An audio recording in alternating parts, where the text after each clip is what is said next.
Hello, I'm your host, Sterling McKinley, and welcome to In the Black Podcast, the podcast where each week we interview another diverse entrepreneur and we share their challenges, their ups and their downs, but most importantly, we share the strategies and the tools they use to build a business that's profitable and that stays in the black. Today we have a great guest. It's Mr. Pierre Quinn. He's a speaker, educator, an author, and a minister, and he's on a mission to help people lead with confidence. Pierre, welcome to the program. How are you? Man, I'm happy to be on with you. And if I Thank had you. known, I mean, I wore a sweater, right? Because I was like, I got Sterling. I can't wear a t-shirt, but I should have got a shape up, man. I should have got a lineup so I could be crispy like you. I'm glad to be on with you, man. No, thanks for being here. Thank you for that. So let's get into it. I read your quick bio, and you do so many things, but I don't like reading bios because Yeah. they're lifeless, they're boring. So I want you to take 30 seconds to a minute and tell us who you are and what do you do. You take one of the kids who grew up getting in trouble every so often for talking too much in school, that grows up in an entrepreneurial blue collar family and tries to figure out as a church kid what is making a difference in the world look like. Hmm. And I was fortunate to be able to go on this journey of recognizing that there is power, value, and transformation in the things that I say. Those need to be underscored by who I am. Right. So, as a keynote speaker, as a workshop facilitator, as a leadership coach, I teach leaders in their teams how to better assess their strengths, how to foster and shape stronger organizational cultures, and really how to build up those relationships that lead to personal and professional transformation. Now, Okay. I've been doing leadership development for 15 years, and Right. I will tell you, Sterling, being a husband and being a dad Hmm. are my greatest leadership joys, but I agree. they're still my greatest Yeah. leadership challenges. Right. Yeah, that's awesome. So thanks for that intro. So let's go back. You said that you started off, I believe you said your father was a minister. Did you say that? No, I'm a church kid. Oh, I'm a church church kid. kid. Okay. Our family Right. grew up doing a lot of ministry stuff, but I'm the Okay. only pastor in my family. Okay, great. All right. Well, let's talk about that. Let's talk about your genesis. I know you said you were in school actually, and you originally was a teacher. Talk Mhm. about how you got to that journey and how you transitioned into doing more of what you're doing right now. So growing up as a church kid, and we do at least in the African American religious Hmm. construct. If you're a young person in church, particularly a male, and you have some gift or affinity for articulation, Right. the mantle is you should just be a preacher. Yeah. Like this is what you're called to do, Exactly. right? So I started off thinking that way until I got to about 16. And Okay. when I got to 16, I was like, no, I'm just not interested. There's Right. money in it. I'm not doing it. Hmm. So I went to school for a couple of years, try to figure out what I wanted to do. Didn't make Right. heads or tails of much. Dropped out of school for a year, came back, and I said, so Okay. what's the closest I can get to this whole ministry thing, pastoral thing, without actually Right. doing a degree in theology? And I chose communication. I said, Okay. because you got to talk. So Right. undergrad in communication, did a graduate degree in communication, and that's when I actually started teaching intro to public speaking. I started teaching interpersonal communication and Right. business communication. And I thought I was going to be a professor. Hmm. I thought that was the track for me.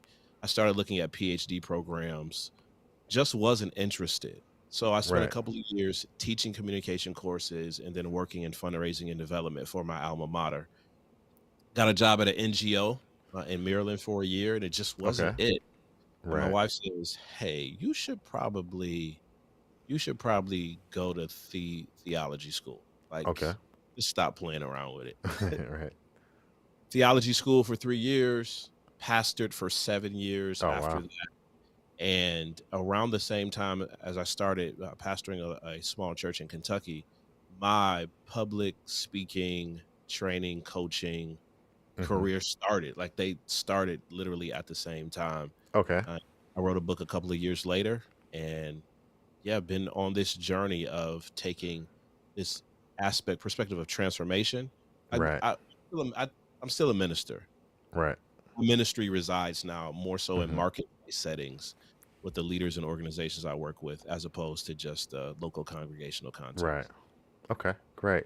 So let's talk about that. As a minister, what lessons that you learn about leadership, and not only what you learn, but what things you learned from that experience that now you're using in those corporate settings? Because I'm sure you're not praying and laying on hands in corporate settings, but you're still using some of those same skill sets. So talk about that. Probably the biggest one was the ability to listen to a person tell their story, tell their perspective, Okay. and not always give a "here's what you should do" response. Mm, yeah. That is so key. It was so key Right. to be a pastor, and for a lot of my corporate clients, a lot of Hmm. my executive coaching clients, there is this temptation to be like, okay, this is what you need to do. Right. But for so many people, they want the value, the experience Hmm. of being listened to. Right. If you can just hold space for Hmm. people to share what's going on in their mind, in their Right. heart, without an instant remedy, Right. your value as a collaborator, as a thought partner, as a coach, your Right. value as a minister, it goes up exponentially Right. because a lot of people just want to feel like Right. they've been Hmm. heard, they've been listened to. Yeah, I love what you say, and I think as as speakers, as people, we love to give that answer. But I think truthfully, it's an ego thing. All the times we don't know the answer because that person knows their story better than we do. So you have to lead them to that process. Yeah, that's something that important you should learn. Definitely is a good lesson. So let's talk about your work with companies. Exactly how does that work? Do they bring you in for a speaking engagement? Is it a series of different workshops? Kind of how normally do you engage with those corporate clients? Yeah, so for a number of years, I was like the one hit wonder. You come in Right, and you do a keynote and right, you just give people a great time and you right. move on. Now, I realized for me at the time, if I wanted to build a sustainable business, it could not just be Hmm. built on a keynote. For me at the time, could not just be built on a keynote model. Right, So I recognized I need to leverage all the experiences that I had. I right, had a decade of experience in the classroom. So I needed to start to bring that in to right, what I was doing. So I shifted my whole framework. right, My keynotes, they are the top of my funnel. It's to whet your right. appetite, grab your attention, to say, "Hey, Pierre is Hmm. interesting. He's funny. He knows a few things. There could be something there." The Right. keynote aspect we bring into the workshop phase. And for Okay. me, we do a lot of training in our world, but we don't do a lot of development. Hmm. Training is when I introduce you to concepts. Right. Development is when I coach you and mentor you to live Okay. out the concepts that I introduce to you. Right. So when I work with organizations, I say, hey, listen, I can come in and do a keynote, but if you really want this to stick, we have to go from keynote or Hmm. seminar or workshop to a series of training and peer coaching Right. seminars to, if you have some up and coming emerging talent or Hmm. senior leaders that need a little bit more help, to an Right. executive coaching paradigm. So Okay. that's my flow, at least for right now, as we're recording Right. this. Yeah, no, I love that because I think we all get to that where you have that one time service, you get this check, yeah, they were inspired and motivated, it was great, Yeah. but you go home and that check you the sky, and now it's paying the mortgage, and you're back in the Oh, same place. So the name of this podcast is In the Black. So talk about that. How did you learn the way to structure your services and your business to create that sustainable income? there was some key things that I did a couple of years ago, and I got a mentor that had 35 years in the game of management consulting. Right. And when we first started working together, he says, Pierre, there's some things that you need to understand about yourself. He said, I've been in this for a number of years, management consulting at one of a major firm, a dean of a business school. He had all the receipts, all the credentials. He said, pound for pound Hmm. in the marketplace with what I've seen over the past 35 or 40 years, he said, I can call any name, and Right. you could rival, you could stand on stage or Hmm. on a Zoom call with any of these individuals. Right. Wow. He said, what you're missing are the systems Mm. that bring you repeat business. Right. And I Yeah, said, that's okay, key. so tell me more. He said, you expend a lot of energy attracting a new client, Right. but then you leave them alone. Mm. What if you developed a system of periodically introducing those that you have worked with to your additional products and services Right. through top of mind awareness? Mm-hmm. He said, because you will feel like you're managing your business much better if Right. you go from trying to get 40 or 50 keynotes and workshops and seminars a year to Right. maybe you got 10 to 15 clients that you're Mm-hmm. doing business with the entire year, Right. and you're managing it from that perspective. So Okay. a huge thing for me was just, having the experience in the classroom, knowing how to talk to people, knowing how to deliver content, knowing Right. how to speak, but not having a system, and also recognizing that some parts of business are just, for me, Mm-hmm. boring, and that's okay. Right. Exactly. Everything doesn't have to be Right. flashy and Yeah. and trending, but Right. the boring part of systems is what helped me move to a place from Right. scrambling to being more in the black. Yeah, yeah, yeah. Thank you. I like that. Thanks for that plug. So, yeah, that's awesome. I think it goes back to that old marketing adage we all know. It's cheaper to keep your current customers and go out and get new customers. And I think we look at big companies, Starbucks, Amazon, whatever, they create programs, services, Amazon Prime, Starbucks rewards, what to keep their customers coming back. I read a stat. Starbucks, they have their rewards program, and I believe 49% of their customers, their business comes from those repeat customers. So, yeah, once you spend that time getting those people, put them in your system, and it can go around and around. So that's very key. So I want to shift gears some. So it's been 2 years now in this pandemic, and hopefully it's come to an end. We're in this hybrid digital video environment, and I've seen you on LinkedIn, I've seen you on Instagram. You're doing a ton of videos and live streams. So, talk to us about how that has changed your business and how it has allowed you to be introduced and connect with bigger and better clients. You know, I was reeling in the beginning, just like everyone. I was just reeling. I mean, I had the MacBook Pro with the white Apple headphones and the desk lamp and the sheet in the background, like everybody else, Right. and realizing that with where everything was going, that wasn't it wasn't gonna work. Now now Right. now you're competing on a different platform. Exactly. Where before you're in front of people in a live audience, pound Right. for pound, I'm gonna hang out with the best of them in that format. Hmm. In this format, aesthetics are a huge part of what we do. Right. So, and I tell people all the time, if you don't have the level of equipment that you need, Right. you have to do is leverage it so where your clients actually pay Hmm. for your upgrade. Right. I love that. Leverage it so your clients pay for Right. your upgrade. And I said, okay, I'm in this space now. How do I showcase what I'm doing so that people can really just kind of knock on my door and ask me to engage them? And Okay. it was something that really threw me because I was afraid to do it. And it was this concept of it's okay to give part of your best thinking away for Right. free. I, That I was love that. I love that. Because I think as entrepreneurs, we fall into that. I don't want to give too much away, but I think in this new digital economy, that's yeah. that's the carrot now is information. And, people are tired of being sold. Like you said, people are tired of being told what to do. They want Mhm. information. So yeah, I believe that you can get that out. That's a way to pull those people in. So that's amazing, and I'm glad you said that. So yeah, keep on telling me, how you using live streaming to get more clients. So I just started drawing on a whiteboard. Okay, I Part of saw the that. story Yeah.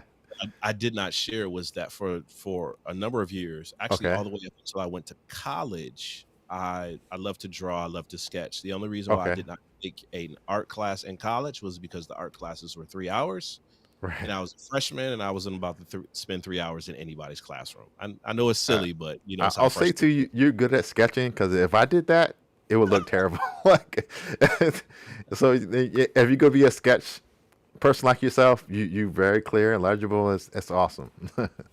what that allowed me to do was a couple of things. Right. One, bring in the showcase of experiences that I had, as a teacher, as a Okay. trainer, as a speaker. But then it also allowed me to show the idea. Right. It allowed me in that format for an organization to conceptualize what would it be like if Pierre did this for our organization Right. I like with that. his whiteboard, with his topic.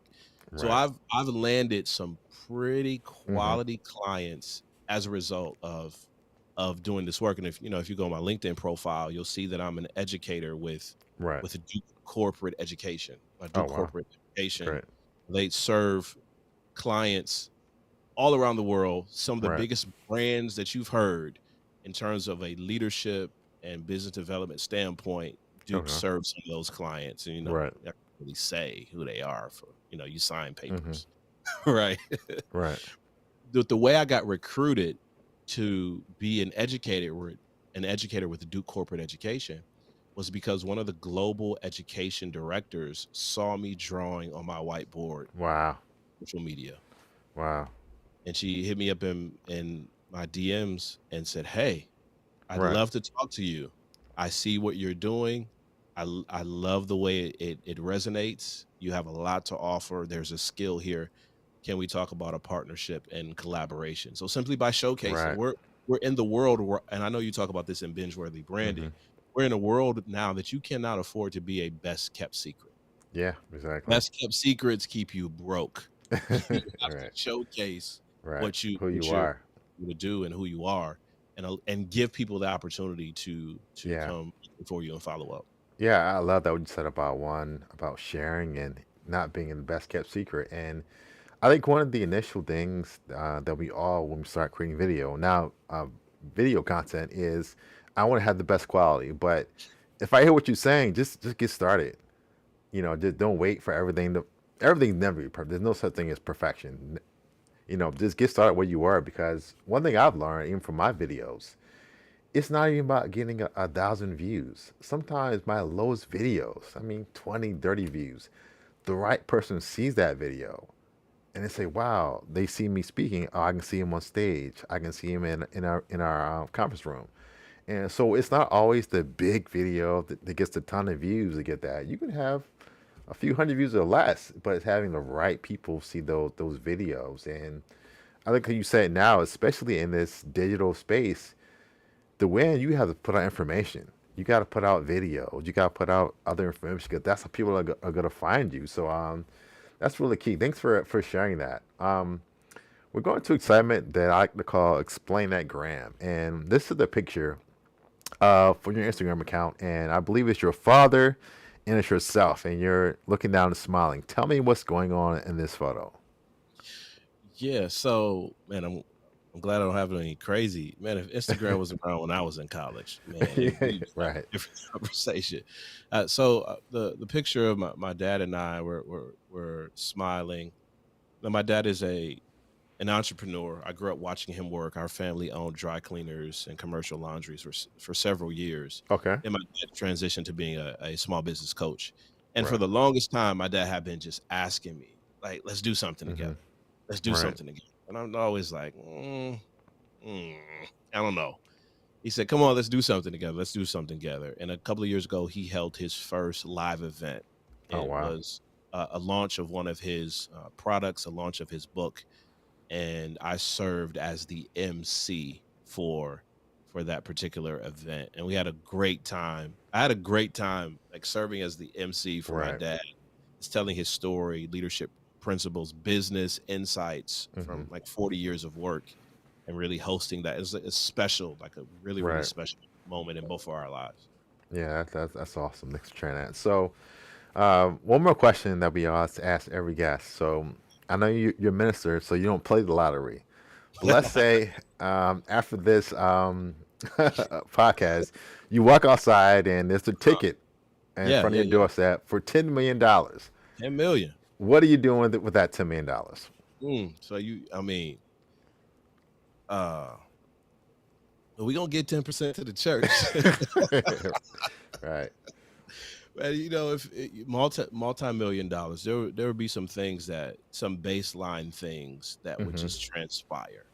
Right. Just for me and just for my family. Things like, everybody's gonna be debt free. That Right. mom's gonna have the house, and Hmm. all of those things. Right. I think beyond that, and this is the challenge sometimes when we conceptualize having a whole bunch of money. Hmm. It's how many people are transformed. Right. So for me, I know that as an inner city kid growing up in a rough neighborhood in a Hmm. tough family, the ability to articulate carried me Mm. so far, continues to carry me so far in life. Right. One of the things that I've always had on my heart to do was start a foundation Okay. that teaches and trains inner city young boys Right. the value Right. behind public speaking, Hmm. and teaching them not just from a debate standpoint, Right. but from a whole person standpoint. How do Hmm. you clearly articulate your feelings and your Right. goals, but also use that as a leverage point? Hmm. Because no matter what sector of business you go Right. into, without the ability to clearly articulate, you only get so far. Yeah. So I kind of have those, like, I don't know if Yeah. you've seen Great Debaters with Right. Denzel I have. Washington, that I creating So you're saying a you're like Denzel, or what are you saying here? you know, I'm being silly. Go idea go behind the character ahead. Right. Right. of teaching in a relentless manner, Okay. young men how Right. to leverage the ability to Hmm. articulate, and building a foundation Hmm. around that has been on my heart for a long time. So we can put several million in Right. that. Yeah, I love what you just said about public speaking. And obviously the same thing too. Of all the skill sets in school, I think being able to speak is one of the most important things. Like you said, it's more than just being on a stage. It's at the bank. It's with your family. It's every area of your life. And I started public speaking about 9 years ago. And like most people, I was terrified to do it. But when I did it, I said, "Wow, this is the one thing that makes me different from other people." And since then, it's opened up so many doors for me, even things that I'm not qualified to do, but because I could speak in a certain way, it's like, oh, you can, do this program or this training. So I agree. Public speaking is a fabulous tool that everybody, should have, because, like you say, it can affect all areas of your life. So once again, we had a great conversation. So to close up, let people know, where can they find you online? Yeah, the second best place to get me is LinkedIn. You go to Okay. linkedin.com/n/Pierre Quinn. You mentioned IG.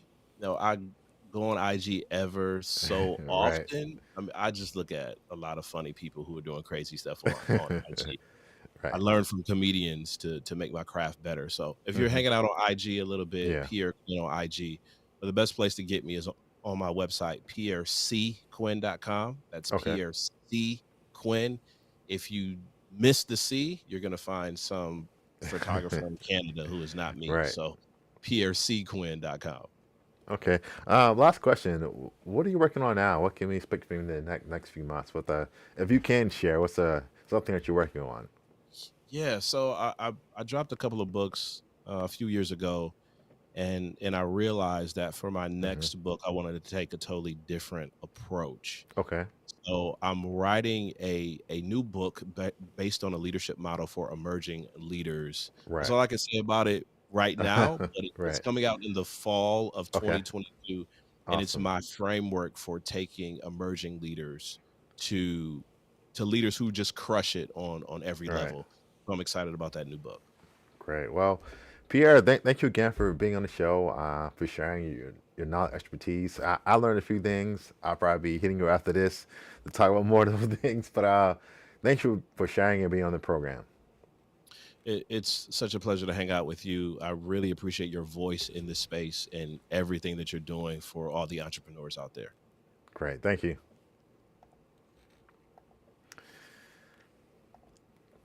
So, once again, that was a great conversation with Mr. Pierre Quinn, talking about being a leadership, being leadership, leading while green, leading while scared, and how to lead with confidence. There were so many gems in there. So once again, thank you for taking the time to view our program.